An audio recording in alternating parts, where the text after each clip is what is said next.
제 얘기 못 믿으실 거예요. 사실은 못 믿었죠.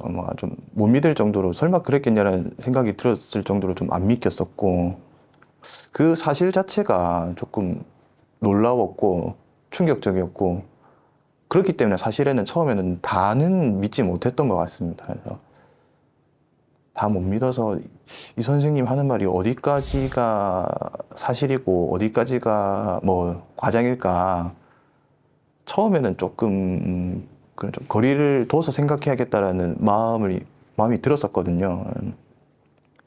근데 뭐 사실은 조금 더 취재해보니 선생님이 해주신 말씀은 약하게 해주신 거였던 거죠. 뭐. 기자님이 저렇게까지 이야기하신다. 그러면 좀 무슨 이야기길래? 10평이 채 안 되는 방에 50명이 모로 누워서 잤다. 물 같은 강냉이 죽과 보리밥으로 하루를 보냈다. 강제 노역을 했다. 도망가다 걸리면 구타를 당했다. 가혹행위를 당했다. 제가 기자 입장이라면 황당한 맞아요, 일인데 맞아요. 이런 일 있을 수 있나라고 생각할 정도로 그러니까 신신범 기자도 그렇게 처음에 그치, 생각했던 기자님의 거예요. 마음도 그랬겠다. 네. 그러나 이 사람 얘기는 모든 것이 사실이었습니다. 우리가 동문회입니까? 애들 생활을 구경했어요. 소변통, 대변통이 들어옵니다. 그리고 밖에서 문을 잠가요. 발바닥을 막 때리더라고. 꼼짝도 못 하고 그냥 죽는 거지. 성폭행까지 이곳에서 자행이 됐습니다.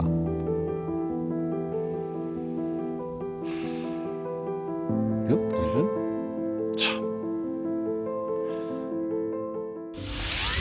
대체 손석주 씨에겐 무슨 일이 있었던 건지 1971년 8월 부산역으로 가볼게요. 당시 9살이던 석주는 혼자 부산역을 찾았어요. 방학이었거든요. 9살. 9살이면 너무 어린데 혼자서? 이 석주 씨가 어릴 적에 부모님이 이혼을 하시고 아빠가 돈을 벌려고 배를 타고 나가셨어요. 그래서 고모 집에 얹혀 살았는데 이게 눈칫밥을 먹으면서 지낼 수밖에 없겠죠. 근데 학교에 육성회비를 내야 되는데 지금 집에서 지내는 것도 힘든데 어떻게 육성회비 달라고 할 수 있겠어요. 그렇지. 고모한테 육성회비 주세요 한마디를 못한 거죠. 이게 이 당시에는 우리가 다 먹고 살기 힘든 시기잖아요. 71년도면 우리나라가 이제 잘 살던 시기는 아니기 때문에 아무리 고모여도 육성회비가 지금으로 치면 이제 등록금이라고 봐야 되는데 그래서 부산에 가면 신문파리로 돈을 벌 수 있다는 친구들 말을 듣고 홀로 부산으로 향했어요. 그렇게 범일동에 위치한 한 신문사에서 숙식을 해결하면서 신문을 팔았던 석주는 평소와 똑같이 부산 데파트 앞에서 신문을 팔고 있었거든요. 근데 한 남자가 석주를 불렀어요. 신문 드릴까요? 너 집이 어디야? 아저씨랑 가자 밥 사줄게. 밥 사줄게. 석주는 오늘따라 운이 너무 좋다는 생각을 하면서 아저씨를 따라 나섰죠. 자, 식당을 찾아가는 길에 아저씨랑 두런두런 이 얘기 저 얘기도 하면서 서로 친근감도 형성을 했고요. 육성회비를 내기 위해서 내가 신문 팔러 부산에 왔어요. 속사정을 전부 이야기했어요. 어딘가에 도착을 하는데 걸음을 멈췄어요. 아저씨, 여긴 식당이 아니잖아요. 남자가 석주를 이끌고 간 곳은 식당이 아니라 부산항 연안부두 인근에 있는 한 허름한 사무실이었어요.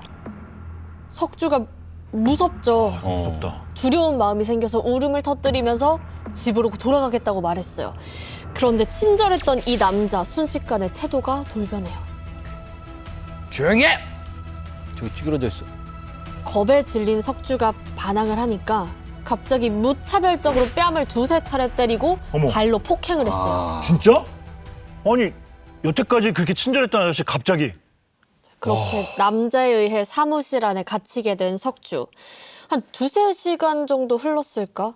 석주와 비슷한 또래 아이들이 한 명, 두 명 들어오기 시작해요. 그리고 석주 옆에 쪼그려 앉았죠. 울다 지쳐 잠든 석주는 누군가 툭툭 발길질을 해서 깨어났어요. 이미 해가 저물어서 사방이 어두컴컴했죠. 그리고 아이들 앞에는 군용 트럭처럼 생긴 차 한 대가 딱 섰어요. 이거 불길해졌어 이미. 이거는 트럭이고 이러면 이제부터는 조금 미스테리하고 스릴러에 너무 무서운 얘기가 시작될 것 같은데요. 자, 그렇게 사무실에 잡혀온 아이들이 전부 트럭에 올라탔고 트럭 안에 있던 남자는 이렇게 말했어요. 아유, 이 불쌍한 새끼들. 네 이제 다 죽었다. 아유. 자, 이 트럭을 타고 석주를 비롯한 모든 아이들이 도착한 곳, 당최 어딘지도 모르겠어요. 사방팔방 너무 알 수가 깜깜하거든요. 없죠. 이 친구들은 공포감으로 날을 지새면서 아침을 맞았어요. 그렇게 아침이 되고 어딘가로 불려갔는데 그곳에서 석주가 뭐 아버님 성함, 집 주소, 다니는 학교, 심지어는 담임 선생님 성함까지 전부 얘기했어요. 나는 이렇게 신원이 확실한 사람이니까 이제 누군가 날 데리러 올 거야. 그렇지. 이런 기대감을 가지고 있었죠. 그런데 하루, 이틀, 사흘, 나흘 시간이 지났는데 아무도 석주를 찾으러 오지 않았어요. 자, 하루아침에 이름도 모를 곳에 끌려가서 수용 생활을 시작하게 된 석주. 그곳에서의 생활은 끔찍했어요.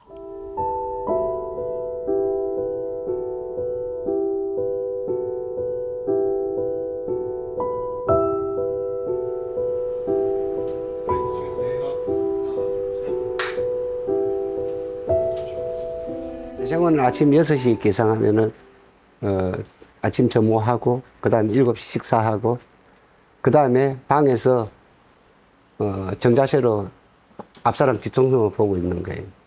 그게 하루 일과 중에 하나고 거기서 잠깐 자유가 주어질 적에는 벽타기 해라면은 벽으로 둘러싸여 앉아 있습니다. 취침 시간이 9시 되면은 8시 한 40분 되면은 오물통이 들어옵니다. 안으로. 소변통, 대변통이 들어옵니다. 그리고 밖에서 문을 잠가요. 그리고 낮에도 식사 시간 외에는 밖에서 잠깐 햇빛 쬐는 시간이, 자유 시간이 줄어지면 1시간 정도밖에 없어요. 그 외에는 방에서 정자세로 있거나 방에 계속 갇혀 있어야 되고. 이거 뭐 군대에서도 그렇게 안 하잖아요. 이 군대 이건 보통 감옥이지 이렇게 되면. 이 정도면 감옥이라고 봐야죠. 이미 이거 자체가 인권 유린이에요. 그렇죠.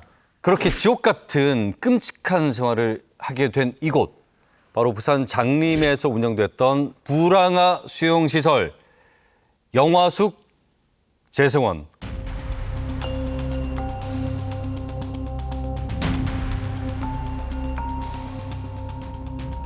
형제복지원 아시죠? 형제복지원 알죠? 당연히 아시죠? 알죠. 그렇죠? 그 이전에 영화숙 재생원이 있었습니다. 자, 1961년에 5.16 군사정변 이후 본격적으로 시행된 불황인 관련 정책은 근대화, 재건, 또 갱생 이 같은 구호를 내걸고 아주 공격적으로 시행이 됐어요. 자, 한국전쟁으로 인해서 특히나 피난민들 또 전쟁 고아들이 부산은 많았겠죠. 이 아이들이 불황아처럼 보였던 것이고. 결정적인 계기는 역시 한국 전쟁일 수밖에 없을 것 같습니다. 피난 수도였죠. 피난 수도였기 때문에 전국에서 몰려왔던 뭐 다친 사람들 혹은 고아들 혹은 뭐 남편이나 다른 사람들을 잃어버린 뭐 미망인이라고 불렸던 사람들, 이렇게 자기 힘으로 생계를 꾸려가기 어려웠던 사람들이 상대적으로 굉장히 많이 몰렸고 정착했던 지역이 또 부산이라고 생각이 됩니다. 이런 존재들이 50년대 한국 정부나 특히 61년 군사 쿠데타 이후에 군사 정부에게는 굉장히 문제적으로 보였던 것 같고, 이들을 효과적으로 관리하는 방법 중 하나가 대대적으로 단속하고 시설에 수용하는 것이었던 것 같습니다. 자연스럽게 부산에서 대규모로 그런 형태의 사업이 진행이 되었던 것 같습니다.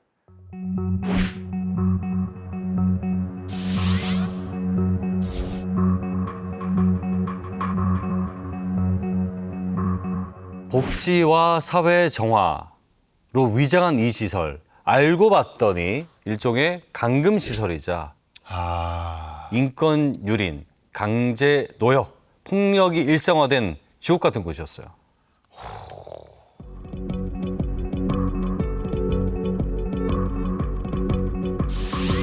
자, 그 당시에 지금 이제 모르겠죠, 전혀. 새 건물들이 다 들어서고. 그렇네요. 이 일대 지나가신 분들은 깜짝 놀라실 거예요. 여기 밑에가 들어간 입구가 있어요. 저기 정비공장 밑에. 정비공장에 보면은 폭이 한 2m 정도 되는 길이 있어요. 그게 영화숙 들어간 입구였습니다, 옛날에. 지금 길은 많이 변했지만은 고소 앞에 가는 길은 다대포 가는 길 하나는 변함이 없습니다. 그리고 들어가는 우리가 영하숙 들어가는 길목도 아직 다 남아 있고요. 여기서 바라보면은 요 파란 지붕이라든지 저기 골프장 있는데 그 다음에 저기 우체국 있는 데까지 해서 옛날에 영하숙 터라고 보시면 되겠습니다.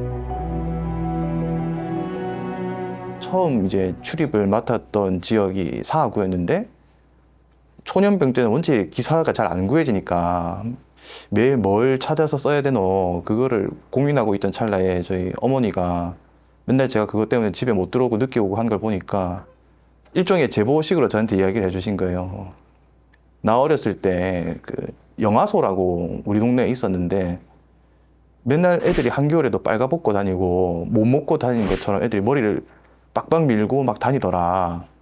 옛날에 그런 거 있었는데 네가 한번 취재해보면 어떻겠느냐 이렇게 이야기를 해주신 적이 있었어요. 그 손석주 선생님을 만난 시점으로부터 한 4, 5년 전에 이제 어머니가 이렇게 얘기를 해주신 거거든요. 그래서 근데 그 당시에는 제가 사실 뭐 영화소라는 시설이 뭐 있었는지 없었는지를 둘째치고 당시에 들었던 생각은 그러니까 엄마 말대로면은 그 일이 있었던 게 50년 전 즈음인데 지금에 와서 그걸 어떻게 알아내서 쓰노? 뭐 엄마 주변에 거기 갔다 온 사람이라도 또 있느냐? 그래서 뭐 취재가 불가능하다고 생각해서 내버려뒀던 기억이 납니다. 그래서 근데 제가 양산에 있을 때 중국식 배달 일을 했었어요. 근데 일주일에 한 번 쉬는 날이 그 날이었어요. 눈을 딱 뜨자마자 먼저 리모컨을 갖고 TV를 틀었어요. 근데 TV 화면에 성감학원 얘기가 딱 튀어나오는 거예요. 성감학원 피해자들이 어쩌고 이렇다 하면서 언론에 이제 거기 딱 나오는 순간에 그날따라 만날 보는 화면인데도 불구하고 제 느낌, 감정이 굉장히 좀 강렬했어요. 뭐지? 왜 저것만 피해자고 우리 영하숙에 영하숙 재생원, 영하소 재상원 얘기는 누구도 한마디도 알아주지도 않는 거지. 그래서 이거 내라도 얘기를 한번 해야 되겠다. 오토바이를 타고 바로 양산시청 브레스룸을 갔죠. 아무런 기록도 증거도 없는 이야기를 내가 믿어도 될까? 그렇지. 근데 한편으론 이런 생각도 드는 거예요. 설마 없는 이야기를 지어내면서 지금 이렇게 내 옆에 와서 울고 이걸 알려달라고 하는 사람도 있을까? 아, 그럴 순 없지. 이게 그렇게까지 지어내서 할 수는 없을 거죠. 네.